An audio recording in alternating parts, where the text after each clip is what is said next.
Hey, everybody, how's it going? Welcome to this thing.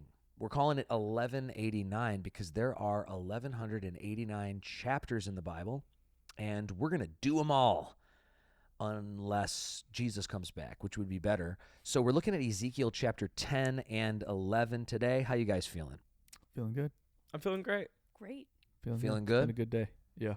Yeah, we had some Chick-fil-A. So it's been a week since you've seen us, but for us, it's been an hour. We had some Chick-fil-A and made jokes about contemporary Christian bands. So we had a great time. And it's been Carly's first day of shooting. How's it going so far? Great. Happy to be here. It's been good having you. Fun fact about Carly, by the way. I know. If you ever get her contacts shared with you into your phone, she doesn't. I'm assuming when you set it up, didn't know how to put your name in or so. Her name in your contact list is my phone. So literally, it's I not thought you were Carly. going to bring up the point of It's grace my video. phone. This is Oh, far better. I can do that as well No, if you go. like. No. My That's phone. pretty funny. I am a 90-year-old when it Yeah. comes to So technology. you, So, when like- you got a phone, you put your own phone number in your own phone book, and you wrote my phone on it, So when With you a smiley text, Oh, so wait, and then that's you like- share that with people. I don't know how to unchange. I don't know So how to undo it. I saw a group text Huh. that she was on with my wife, and I recognize all the names, and there's one that's like my phone, smiley face. I'm like, who is this person? Like the Apple ID Also, share. Mandy didn't know how Scott- to change. And he didn't change it either. So it's just That's like the fantastic. blind leading the blind of technology. So That's we're here with Logan, So you Landon, guys are Nick, in really and my good, phone. really good hands. Trust Yeah. everything I say. That is fantastic. That's great. That's pure. Gosh. That's But just I was a in a Point good of Grace anecdote. music video. So And she was in a My Point of street Grace cred music video in goes the 90s. You were? continually down. What role did you play? I mean, keep the candle burning. It was Wow, you're outing yourself. This is no fun for me. And what were you doing in it? sitting on one of the girls' laps using my thumb as a candle. What? Using your thumb as a candle, so they didn't let the kids. They didn't let the kids have lighters. No. It's on the internet, everybody. Pause the video, open up a new tab, go to YouTube. I thought that's what you were going No, but thank you. I forgot about that. I don't know how I forgot about that. Fine Point of Grace. Oh, the I have 90s. no- and like- Logan's over here going, You don't know I Point of can't even Grace? he imagine was not this. even close You're to being holding your alive thumb yet. up as a. It's a 90s Christian music video. Point of Grace, like four Yeah. women singing. 4 women. It was a, Keep the they were candle. really big deal. Yeah, no. They were really Yeah, big. they had some good songs. And then, like in the '90s, before cell phones, people would hold up lighters at concerts. That was yeah. like a thing Mhm. before people would hold up their cell phones. Ironically, the lighters that they used to smoke cigarettes that actually did less harm to their bodies than the cell phones that they now hold That's up. true. Pick your vice. Valid It's point. intriguing, and Sorry. I want you to. I was going to ask you to pray. I want you to still. I Thank still want you you. to, but I feel like was that like too overwhelming to then immediately pray after, like That's the a big hard transition. the big CCM confession. That's a rough transition. Did it lead to other He, like, roles, maybe? circled No, back. no. This is good. We're keeping every second of this. This is good content. Yeah, don't lose this. This is great. This is great. Okay, we'll have you pray. We'll have you pray. We'll have you pray next time, Carly. My phone. Yeah. My Go phone's ahead. gonna pray next time. Logan's gonna Logan, pray. would Okay, you I would you will go, pray. would you pray for us as we Yeah. start? God, thank you so much for everyone in the room, and thank you for the people watching online. We're so thankful for all of them, and we're excited to learn more about your word. Amen. Amen. All right, everybody, grab your Bible, open it to Ezekiel chapter 10. We are in Ezekiel chapter 10. If Ezekiel chapter 10 was a movie, it would have 4 scenes. Number 1, it would be the command. Number 2 would be the purge. Not referencing the film, but that is similar to what happens. Number 3, the description of the cherubim. And number 4, the glory moving. Remember, this is the prophet of glory, right? Mm-hmm. Right, Logs? Yeah. Totally. Not gonna disagree. Right, True. right, my phone. Correct. So here is how we start.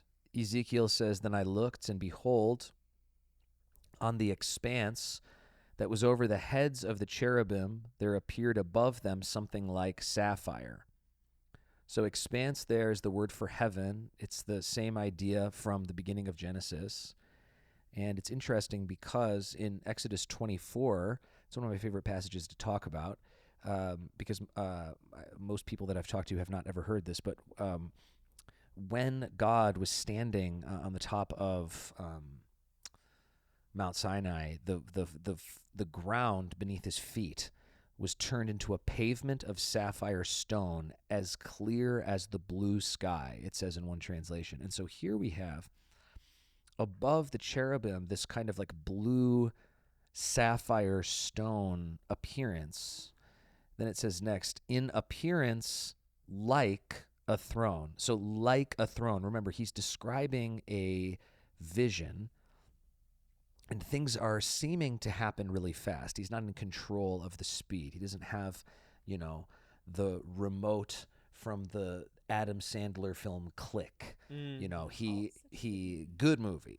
He cannot kind of maneuver around. It's like a movie. He's watching it and he's in it, right? It's like a VR headset, honestly, is what it's like.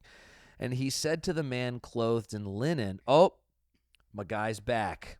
The linen man. The writer. The writer. The writer, Yeah. stocked with Fanny the red pack. and black pens, freshly finished drawing crosses on the heads of the righteous. Isn't the reference to the blue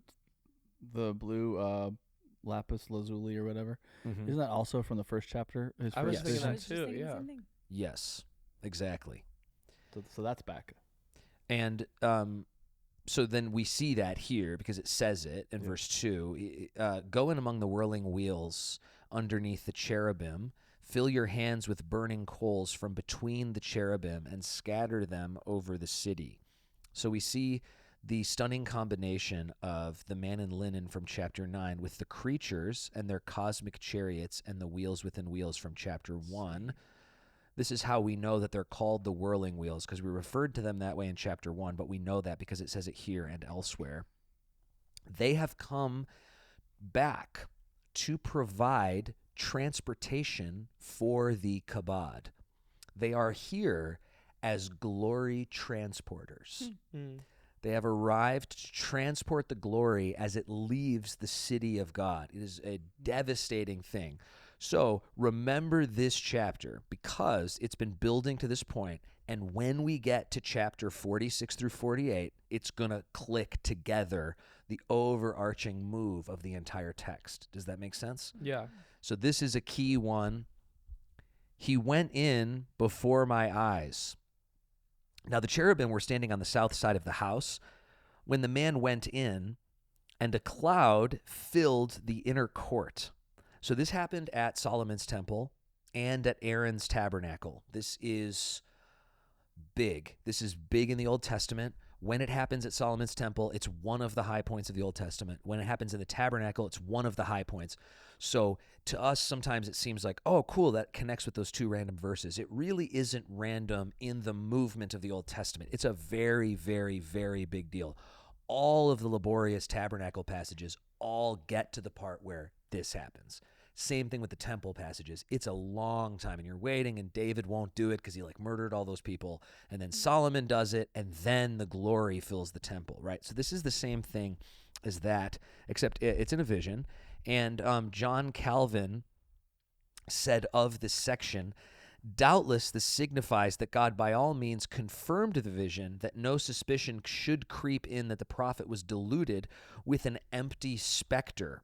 This, therefore, is the reason why God not only appeared on his heavenly throne, but also filled the temple with a cloud.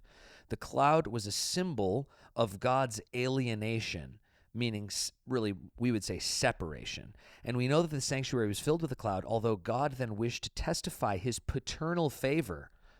But in this place and elsewhere in Psalm 18, a cloud seems to signify the averted face of God, as if the temple were full of darkness. That's exactly the way that I see it.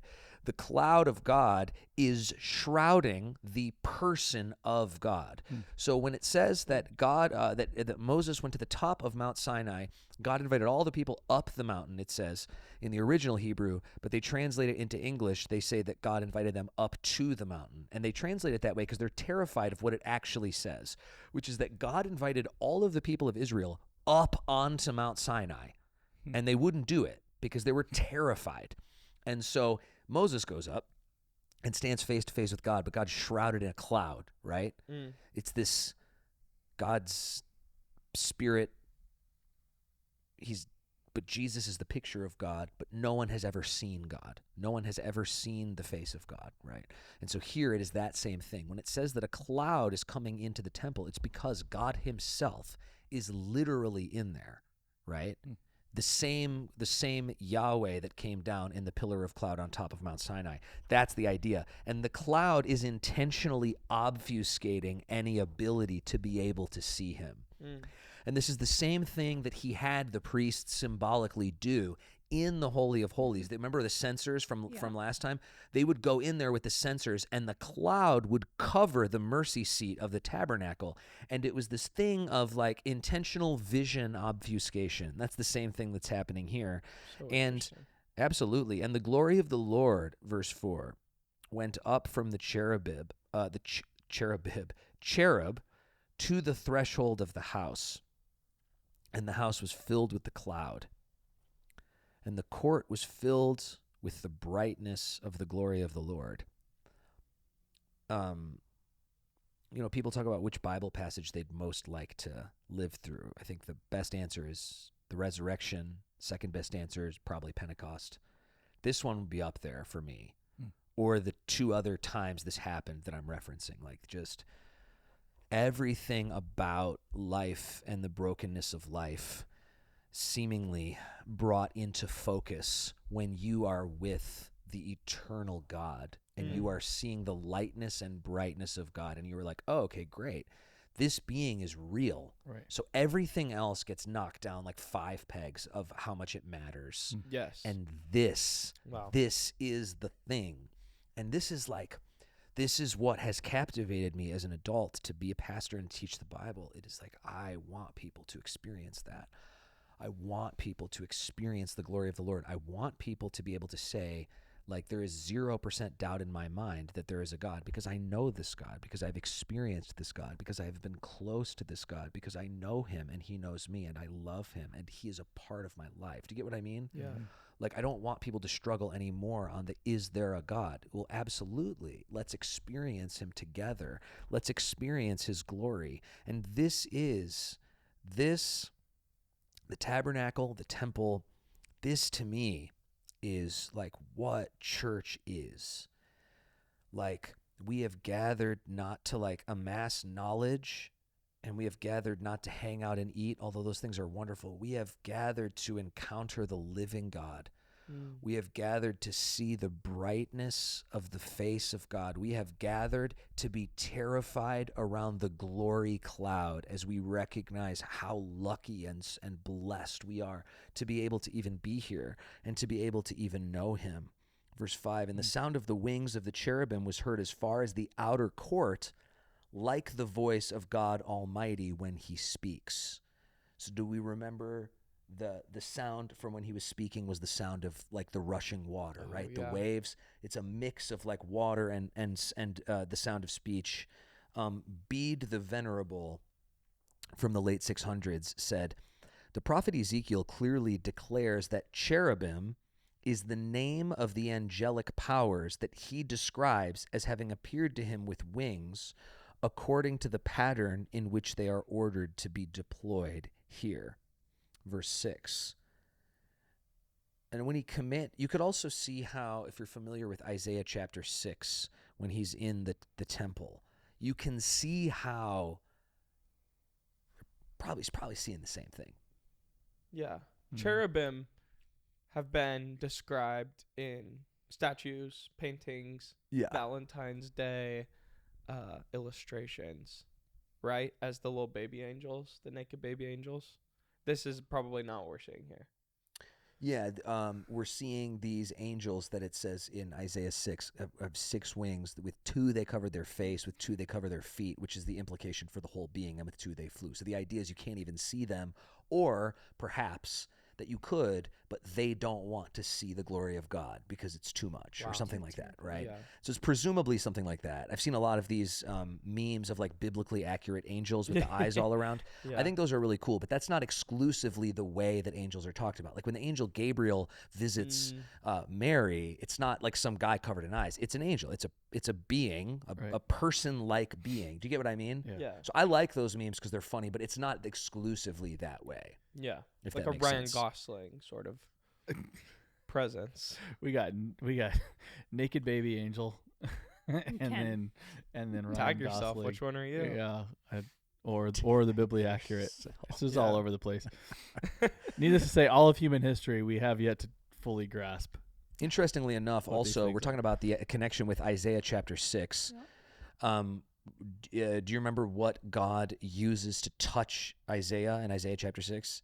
Cool, right? Exactly. He uses a coal. And what was the man in linen told to grab here? That- Yeah. Coals, right? Yeah. So you can see like these further kind of viewpoints of presumably the same thing. Presumably what he is seeing is the throne room of God. And you're like, but I thought he was like in Jerusalem. And it's like, no. He's wherever he is. Does that make sense? Yeah. And God is wherever God is. So he's still in the same place. Okay, so verse 6, the man, when he commanded the man clothed in linen, take fire from between the whirling wheels, from between the cherubim. So these are like some sort of like coal-powered UFOs here. Awesome. He went, did you have a question? I just had one commentary that I had read said that the fire came straight from the throne of the glory of God himself, which I thought was just freaking cool Yeah. and super, like, I don't know, it just brings a different dimension to it. And if it's, I don't know if it's true. and I if hope it's it the is. same vision that John saw in Revelation chapter 4, it says that he's surrounded by an emerald rainbow. And, you know, Cool. who knows? I Yeah. can see why he'd be overwhelmed and forget to include that this time. Yeah. Yeah. There's a lot of hot coals being passed around Yeah. between Make angelic anybody beings. nervous. And he's like, my Yeah. buddy Isaiah got hit with one of those Don't hold too long. in the mouth. In the mouth. A cherub stretched out his hand from between the cherubim to the fire that was between the cherubim and took some of it and put it in the hands of the man clothed in linen, who took it and went out. So that's pretty, I think, easy to picture. We have a Revelation connection here. For those of us who are watching, I'm not saying these are the only Revelation connections in Ezekiel. I'm saying these are the ones that I'm choosing to focus on. So there are more, and I'd recommend G.K. Beale and David Campbell's commentary if you'd like to study more. If you like getting headaches, you can get the one that just G.K. Beale wrote, because it's like 700 pages. Because the abridged one is already so stunningly long. You're like, this is the abridged. You know, it's pretty exciting stuff. So in Revelation 8:5, the angel took the censer, filled it with fire from the altar, and threw it on the earth, and there were peals of thunder, rumblings, flashes of lightning, and an earthquake. So basically, the two theologians there, just the portrayal here, the bottom half of the quote, is modeled to a great extent on Ezekiel 10:1-7, where an angel standing in the temple of the Lord takes fire from between the cherubim and scatters it over the city, emphasizing the decree of God's judgment narrated in Ezekiel 9. So we see there their take on it, which I think is totally right, which is that the taking of the coal is a part of the judgment from chapter 9. Then in addition to that, just like dial in your viewer of Revelation, because there's so much awful Revelation content out there, and see through the lens, see through the correct, I believe, hermeneutic lens into Revelation, which is incredibly important, and see how it is made up of pieces of the same visions that God has shown to people in the past, and what that means about it and what that doesn't mean, and how Gog and Magog isn't Russia. Dang it. It's Russia or it's Iran. I'll tell you that much. Or China. Oh man, it's definitely. Oh, it's not China. Lord knows we don't want to go to war with them. Meanwhile, America is nowhere mentioned. Oh. America is mentioned. It If is. my people who are called by my It name is. My stand. people. If you don't have an American tattoo right above the cross tattoo on your arm, what kind of an American are you? Yeah. Right? Verse 8, the cherubim appeared to have the form of a hand under their wings. I love He's- that. Parentheses there. Yeah, totally. And he's saying that's how they got the coals, basically. If that part confused you, don't worry. They had human hands. Totally. Yeah. That's funny. Because I I've been know. hung up this whole time. How are they carrying these coals with their wings? Thank you for clearing that Thank up, you for Zeke. clarifying. Totally. How is the angel hovering over wheels within wheels with the face of a lion, a bear, and a human? But how are they holding it? Human hands. Well, of as well, course. like Yeah. See, I told you the Bible doesn't make sense. it's kind of like a SpongeBob animation of like human hands coming in. It's very Totally. funny. And I looked, and behold, there were 4 wheels beside the cherubim, one beside each cherub, and the appearance of the wheels was like sparkling beryl. Here's what sparkling beryl looks like. So he's saying we haven't gotten this before, right? Now, do you remember the painting from last time that showed that the wheels were like this kind of emerald green color? It's funny because these guys that are making these paintings are really smart because we get different details in the different things. So we didn't know they were called whirling wheels until now, and we didn't know that the wheels looked like that until now. Does that make sense? Because he never said that until now. Right. And for their appearance, the 4 had the same likeness, as if a wheel within a wheel. It's some UFOs, man.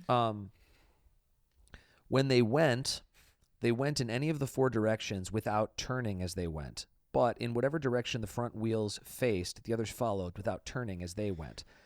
This is that same directional. Mm-hmm. He loves to Yeah. speak on the direction of it. We saw that in like episode 2 of the podcast. Exactly. And this is where I do see how people think these are UFOs, because I like reading UFO encounters for a variety of reasons. One of the reasons is I believe some of them are real spiritual encounters with demonic beings, and I care about those people, and I want to learn to help the people like that. And in addition to that, one of the things that like the biggest UFO guy ever said, he said that, do you remember this guy from the 80s that said he worked at Area 51? Yeah. And then the Area 51 or something somehow said he didn't work there, but then later it was proven that he did. And he said that the spaceship that he worked on was able to create its own gravitational pull, meaning that there was really no propulsion required for it to move in any direction. I'm not I've heard saying that a lot. Yeah. Yeah, I'm not saying these things are UFOs. I'm not saying that. I'm just saying it's interesting when people are talking about technology in a way that illustrates something that has been stated in the past, right? Yeah. It's fascinating, too, that Will Smith was able to learn how to fly it so quickly. Yes. Yes. That's the one with his son. No, I'm sorry. That's a different movie. Gosh. Oh. Independence You're Day, my talking boy. Independence Day? Yeah, Yeah. that's a good one. That's a good one. Yeah, his son and him are in a different one. After Earth. After Earth. Yeah. Is that as bad Oh, as I've yeah. heard? I was the target audience. I was a kid when I saw it, so it was awesome. Oh, okay. Yeah, I Yeah. get what you mean. Yeah. Totally. And their whole body, their rims and their spokes, their wings and their wheels were full of eyes all around. The wheels of the 4 of them had the wheels that the 4 of them had. Verse 13. As for the wheels, they were called in my hearing the whirling wheels. And everyone had 4 faces. The first face, Everything else wasn't enough. Yeah. totally. 4 faces. Totally. Face of the cherub, human, lion, and eagle. And why is he saying it again? Because he saw it again. Daniel Block said, when the vision returns in chapter 10, 13 months later, it can be described in more conventional ways. Where material from chapter 1 is repeated, most of the grammatical difficulties have been smoothed out, which makes a lot of sense to me because he's like seeing it again. He's able, because he's writing these things down right after he sees them. Right. Yeah. And so it seems like he's able to kind of, like if you went on a crazy roller coaster twice, the second time perhaps it would be easier for you to express what exactly was happening. Well, and you're familiar, and so your brain will focus on the stuff that you're not familiar with. So you're adding detail, fill in the gaps. Plus, over Yeah. those 13 months, I wonder if he's relayed the story, replayed it in his mind, but also relayed the vision to other people. So Totally. he's Familiarity probably with worked it. up a little bit of a rubric for explaining this. Totally. Like he's going to see a therapist and they're like, do you want to do EMDR? And he's like, yes. And they're like, what do you want to talk about? And he's like, these wheels within wheels. 4 faces. And then stuff. they have him Yeah. like hooked up and his heartbeat starts like going really fast. Yeah. The sheer brilliance, Block continues, of the first vision has been toned down, which really mirrors what you just said, Nick. The description of the creatures has now been rationalized, and details that seemed out of place in chapter 1 play more vital roles, the burning coals specifically and the wheels. These modifications suggest that the images which Ezekiel had had extreme difficulty in describing and identifying at the time of his inauguration have now settled in his mind, and when the throne chariot returns in chapter 10, he's able to describe what he sees in composed and coherent fashion. So, there is a difference. There is a bit of a difference in the faces. There's one animal that's different, and it's really like, there's just no way of knowing really why. It's just wild. And in Revelation chapter 4, the faces are back to what he saw in chapter 1. So there you go. The cherubim mounted up, verse 15. These were the living creatures that I saw by the Kibar Canal. Logan, could you read verses 16 and 17 for us? When the cherubim moved, the wheels beside them moved, and when the cherubim spread their wings to rise from the ground, the wheels did not leave their side. When the cherubim stood still, they also stood still, and when the cherubim rose, they rose with them, because the spirit of the living creatures was in them. So Jewish mysticism teaches that the wheels themselves were a specific type of angel. That's not correct, because it says that the spirit of the living creatures was in them. So it's like they're somehow a part of the same thing. And the eyes on the wheel are not literal. They don't literally have eyes. Oh. It's a metaphorical picture of a surrealistic vision of something that represents something. Does that make sense? I probably shouldn't have asked, does that make sense, after saying absolutely the not. most complex sentence Yeah, I've I ever wasn't gonna absolutely say stated. does yes not to make that. sense. It's sort of a Dali Do you- illustration. Oh, I'm So sorry. What were this- you gonna say? No. I was just So gonna this say, is a painting called Field by Joan Miro, and it's a surrealistic vision.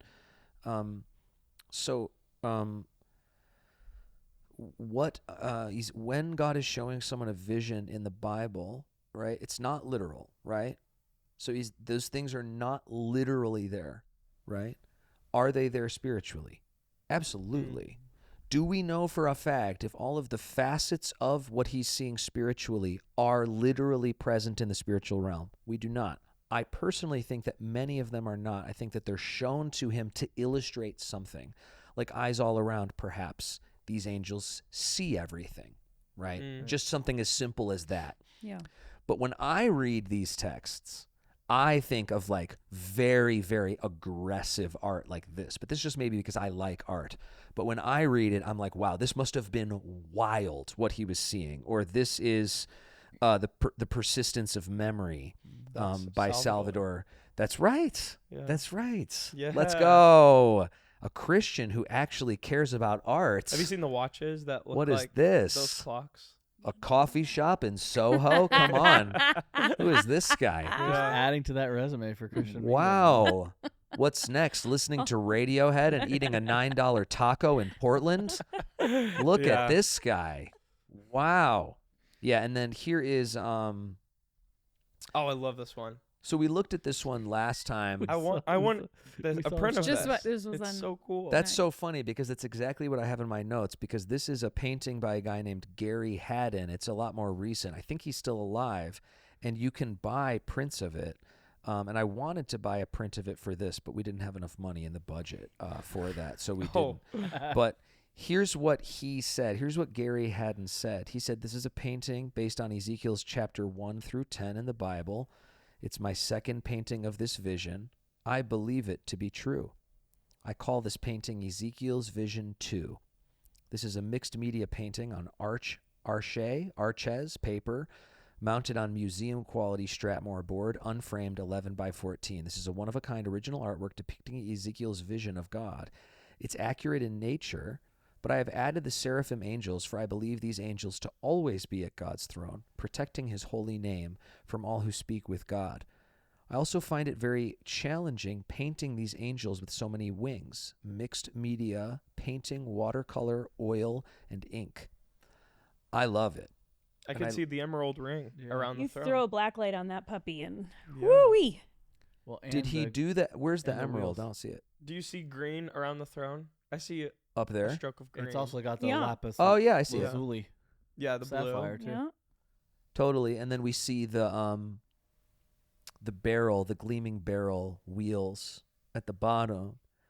Let me see. Scale of it too, because that's a little town right there by the river. Mm. Yeah. Let me see. Poor Ezekiel down there.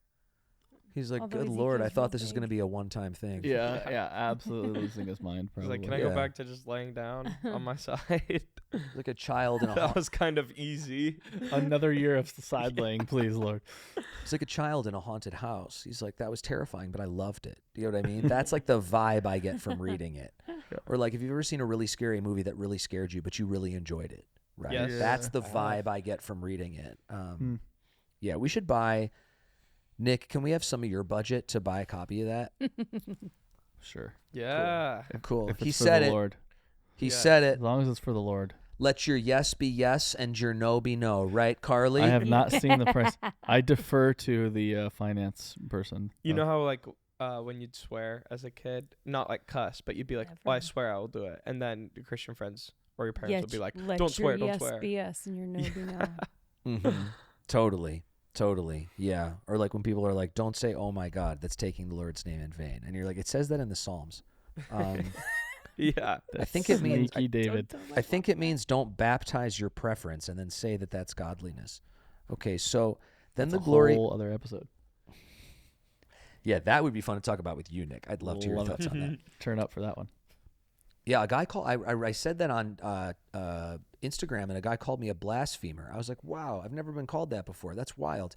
It's intriguing. It didn't even bother me. I'm more interested in like when I say things like that. If you disagree, like let's talk about what I said, Right. right? Because either what I said is right or wrong. If I'm wrong, help me see or understand. Do you know what Yeah, I mean? in modern times, blasphemer means I disagree with you, but I don't know why and I can't articulate it. So I'm just going to leave this word blasphemer and then just go away. Totally. Yeah. Like you're a fascist. Yeah. What does that mean? It means I didn't eat breakfast and I don't like what you said. Yeah. It's like the mail Or package it bomb of debating. threatens my assumption of reality, so therefore, Yeah, it's just- the worst word that I can think of. So I'm Yeah. just going to leave it Totally. at your doorstep. Totally. I can Vers- think of some worse ones. Well, why don't we keep those in your mind and not upon We'll be right back thy after these tongue? messages. We should make a video though where we bleep out Logan when he's not saying curse words, so it sounds like he is. The unnecessary censorship video. Yeah. Those would be great. Get that in the mix. That'll do well on the socials. All right, verse That'll do 18. well for the MDiv degree. Then the glory of the Lord went out from the threshold of the house and stood over the cherubim, and the cherubim lifted up their wings and mounted up from the earth before my eyes as they went out, with the wheels beside them, and they stood at the entrance of the east gate of the house of the Lord, and the glory of the God of Israel was over them. So the glory of the Lord is moving from the Holy of Holies to another location, and now even further. Block notes the departure of this glory signals the end of a relationship that had existed for almost 4 centuries. The divine king has abandoned his residence. So this is as much of a disaster as that quote makes it sound like. Yeah. So the glory of the Lord was in the tabernacle in 1400 BC, and then the glory of the Lord was in the temple in around 1100 or 1000, depending on when you think Solomon was around. And then now we're at about 600, specifically 593, but about 600. So you can see what he's saying here. There's 2 400-year stretches of this. This is an absolute disaster. Verse 20, these were the living creatures that I saw underneath the God of Israel by the Kibar Canal, and I knew that they were cherubim. Each had 4 faces. They had 4 wings, and underneath their wings the likeness of human hands. And as for the likeness of their faces, they were the same faces whose appearance I had seen by the Kibar Canal. Each one of them went straight forward. So it's important for him, for some reason, to keep saying it's the same vision that I saw. Perhaps because he's so overwhelmed, he wants to make sure that people know that and don't say, oh, it's a different thing, if that makes sense. Mm-hmm. Chapter 11, then the Spirit lifted me up, which is a really beautiful turn of phrase. It's our Revelation connection number 7, because John is carried away in the Spirit anyone can correct me if I'm wrong, the only 2 times I remember that happening in the Bible is to John in Revelation and to Ezekiel. And we see here that it actually happens to Ezekiel a bunch of times. He gets a lot of Holy Spirit vision flight, right? Yeah. He gets a lot. He gets a lot of that. So That's a John, cooler one.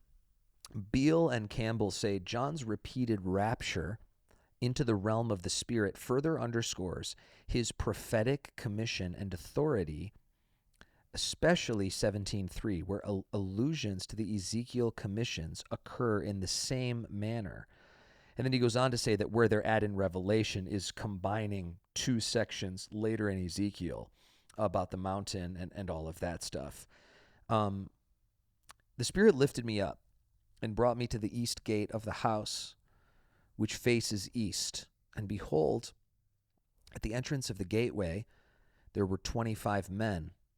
Oh, we've seen these guys before. And I saw among them Jazaniah, the son of Azur. Now, this is actually a different Jazaniah than the one in chapter 8, which I know it's staggering to think that more than one human person named... Well, Jazz is a good nickname. That's great. Jazz, Jazzy, Man, Jazzman. Utah Jazz. Jazaniah and Lil Boozy. I hope they were Yeah. friends and collabed on something. I remember Lil- Lil Boozy. Remember Boozy from the Yeah. first episode and Jazaniah? I hope those guys. Lil Jazz. Yeah. Lil Jazz and Lil Boozy. Yeah, that could work. And Pelatiah, the son of Benaiah, princes of the people. So these guys were leaders. From Lamar Cooper's NAC commentary, recent archaeological discoveries in the excavations of the city of David, that's Jerusalem, have yielded over 250 boule. Those are clay seals used on official documents from the period prior to the fall of Jerusalem. We're 7 years right now from the fall of Jerusalem, where we're at in time. They were preserved because they were burned when the building in which they were housed was destroyed, probably in the destruction of 586. That's what's been prophesied about. Both the names Jazaniah and Pelatiah appeared in this archive of seals of royal officials. In addition to these, the name of Jeremiah and the seal of Jeremiah's scribe Baruch, the son of Neriah, were found. So that's kind of cool. Yeah. You don't get a lot of very, very specific stuff like that as it relates to kind of random characters. You know what I mean? There was like a really long period of time where like archaeologists were saying that the Bible's not real because they've never discovered anything about the group, the Hittites. Yeah. It was like a whole thing, and atheists would talk about it all the time. They'd be like, the Hittites are in the Bible like 20 times and they never found anything. And then sure enough, in the 90s, they found this whole thing about the Hittites, and then no one ever says that anymore or apologizes. Yeah, just keep digging. Modern archaeology is like maybe 125 years old. It hasn't even hit its prime yet. It's there. Well, I mean, the implication that if something would have existed, we would have found something about it is ridiculous. It's That's ridiculous. true, No one yeah. even knew that. No one even knew the archaeology of dinosaurs until very, very recently, right? It's Very like, recently. Verse 2, and he said to me, Son of man, that's the big name, these are the men who devise iniquity and who give wicked counsel in the city, who say, the time is not near to build houses. This city is the cauldron, and we are the meat. That's what they're telling people. They're like, bro, Jerusalem's a pot, and you're chicken, you're beef, I'm pork, and you are, what's another one? Lobster. You are lobster, and we're all in this pot, and ... And so we're the delicious. idea... Yes. Well, maybe not pork. So, They can- do you get what the idea is there? Yeah. The idea there is, we're about to go into exile like the Northern Kingdom. We're not going to have to leave and build new houses in Babylon. If it gets that bad, we're going to get cooked in here. Yeah. That's the Outrageous. idea Yeah. that he's saying. That'd be a great T-shirt. You know, To that'd be make a one great. of. That'd be a great post on Instagram. Like, I love when people kind of like extrapolate the Bible into just the positive verses. Yeah. And they're like, hey, superstars, like, I know the plans I have for you, declares the Lord. And I love stuff like that. I believe in that. I believe in that for myself. But I also believe in this city is a cauldron, and we are the meat. I think we should make some posts where it's like a picture of a sunset or like a cat like hanging on a string, and it's like, hey, superstars, and then they swipe, and it's like, the city is the cauldron, and you are the meat. I like I that. think Or that'd like be good. a pot, yeah. Or Yeah. like more modern terms, because nobody's like, we're the meat, and the city is a Is We it are a the- pot? We are in an air fryer. yeah, air fryer. That's what I was thinking of. Yeah, yeah. The teens will get it. Or like, what's the slow cooker thing? Yeah, A yeah. crock pot. Instapot or Crock crock pot, Instapot. Oh, dude, when Bree makes crock pot meals, Your I- pro crock pot? I could be 200 miles away, and I would speed the whole time to get home for that. That's funny because Gen Z sentiment is that when you come home and the crock pot's on the counter, it's about to be a bad night. People do not Really? like the crock pot. How dare Really? you? I know. The meals that come out of crock pots? No, we're done. We're That's over what Gen them. Z kids It's out. say. It's out this year. Guys, I've never felt so That's out of great. touch. All the more for meals me. Now, Yeah, what would Gen Z prefer to eat? I don't know. Are we gonna dog Their on Taco Bell phones, again for another minute? Eat more Instagram. I don't know. What would Gen Z want to eat? I don't know. Like, what are those awful like taquito like Sushi. chip things? Yeah, hot chip. They want a hot chip. They want to charge their phone. Yeah, they want to like complain, eat hot chips, charge their phone, and then be like, I'm stunned that I'm depressed. Just stunned. Like, how could it possibly be? Do you know how many Yeah. Doritos I gave to my gut? Yeah. I will say it's been 2 episodes since we've made fun of at least a generation. Hot Yeah. chip and lean. It's true. The dogging on of generations that we do on this podcast has sparked more than one conversation with family members for me personally. So, yeah, well, people like, they always want to disagree with it, but they never want to have a real conversation about real like facts. They just want to be like, I don't like that. And it's like, okay, well, like, Yeah. you know, okay. You know, do you think Jesus liked dying on the cross? I mean, come on. So, We're the crock pot. maybe Bree that's a needs to make your comparison. friends her crock pot. so back to the meals. crock pot. Maybe they're just making the wrong recipes. Back to the crock pot, which is the most important thing that we're talking Yeah. about right now, which is so good. So I'm all for it. If Gen Z kids are like tired of their like really kind millennial parents who hug them all the time and make Yeah. them great meals, then they can like go figure it out. It's like Put your Taco Bell in a crock pot and eat it. It's like my all-time favorite meme. This guy was like a boomer, and he was running a garage for car fixes, whatever. And he just tweets, some millennial pulled in, doesn't know how to change his own oil. And the guy just responded. He was like, yeah, but at least I hug my kids. That's Boom true. roasted. That's true. It's like, I don't know how to Wow. change oil, but at least I post that Instagram infographic. Or here's a crazy idea: just learn how to do both. Exennial represent. What? Exennial? Yeah, You're that's- making this up. I'm not making it up. It's a baby generation. The best of both worlds. Okay, so get this, because this is wild, because John Calvin commented on this verse, and he uses it to just absolutely dunk on Catholics and on the Pope. I love Catholics, but this was too funny not to talk about.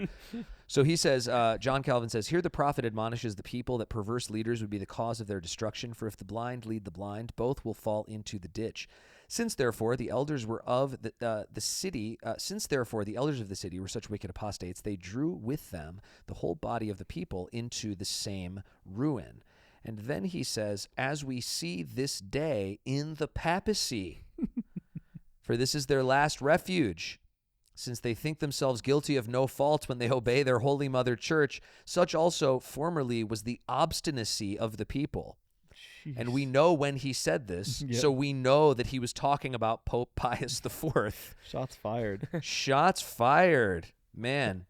For as to the Pope himself, it is in his power to condemn the whole world while he exempts himself from all blame. He looks so sneaky in that image. That's what does. John You Calvin didn't include said that about the last Pope. sentence, and that was a doozy. That's I know. wild. Yeah, for those of you listening and not Woo. watching, the headline on that slide said John Calvin dunking on Catholics, Yeah. which is probably a good title of the podcast Totally. episode. That's wild stuff. That is. Do you think when John Calvin saw Pope Pius IV in heaven, he was like, "Ugh, What are you doing here? Yeah. Yeah.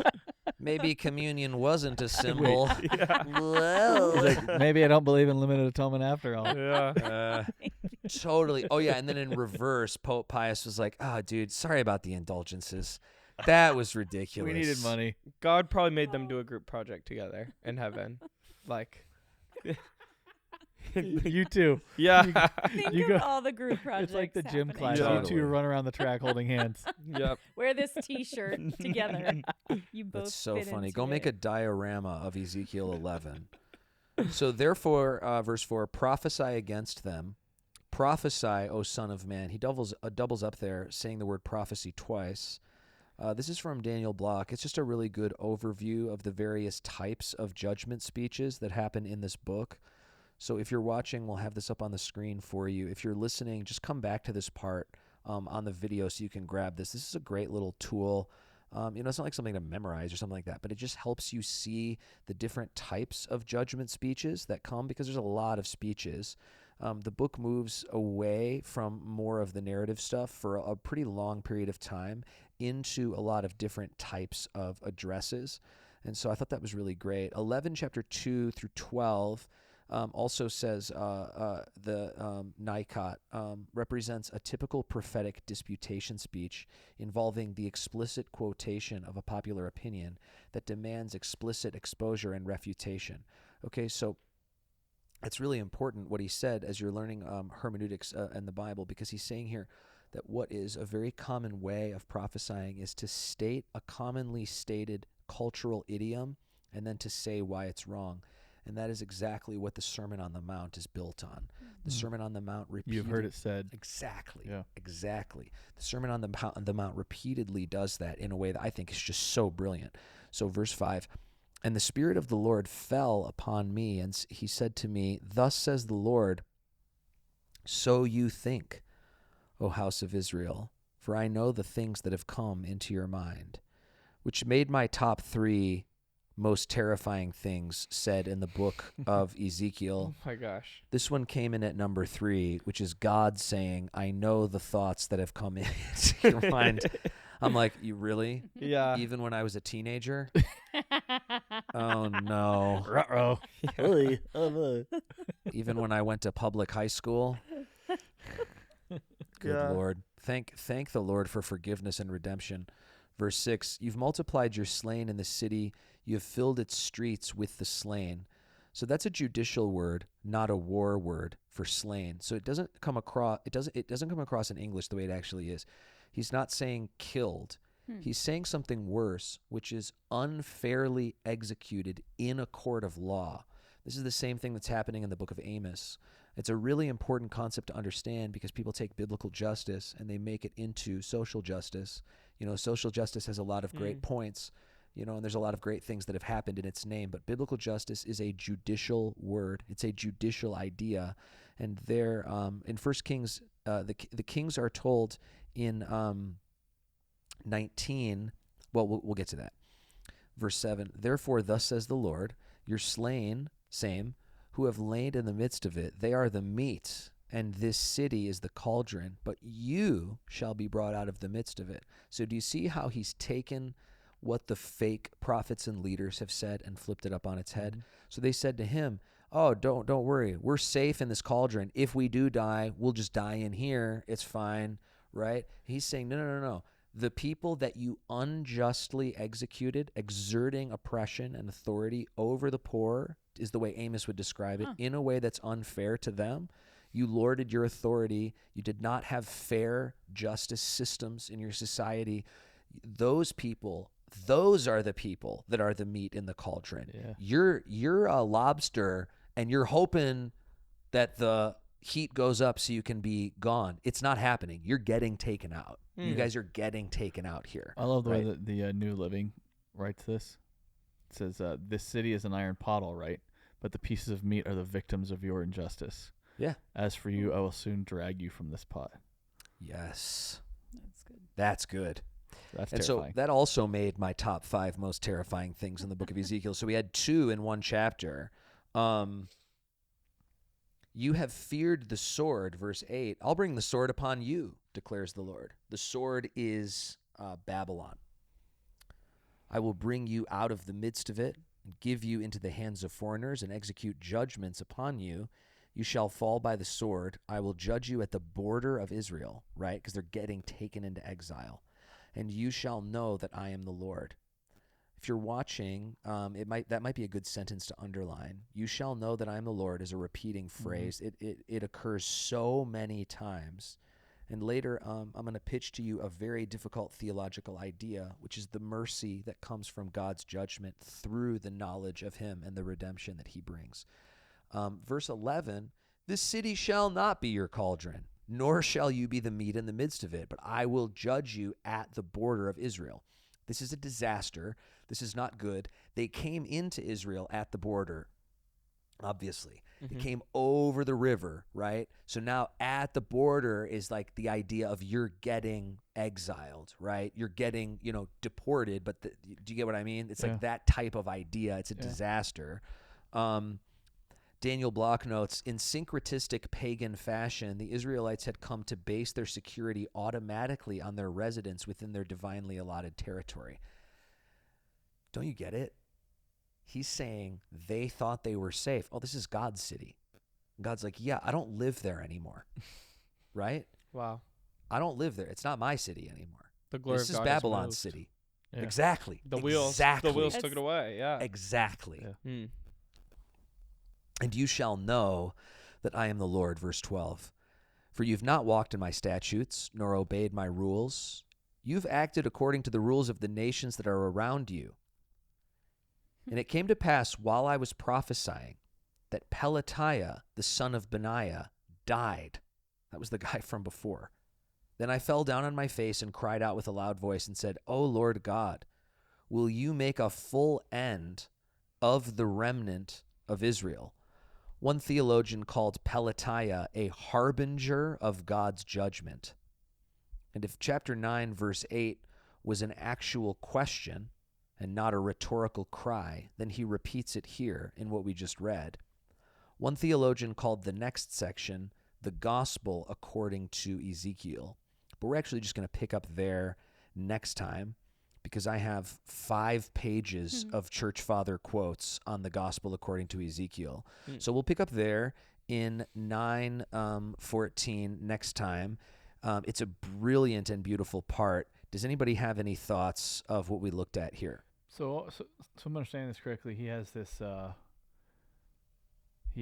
message, this prophecy, vision, all this stuff, and then in the middle of it, it ends this section, sort of snapping out of the prophecy, and Pelatiah just falls over dead. Correct. Like that actually happened. That wasn't a vision or something.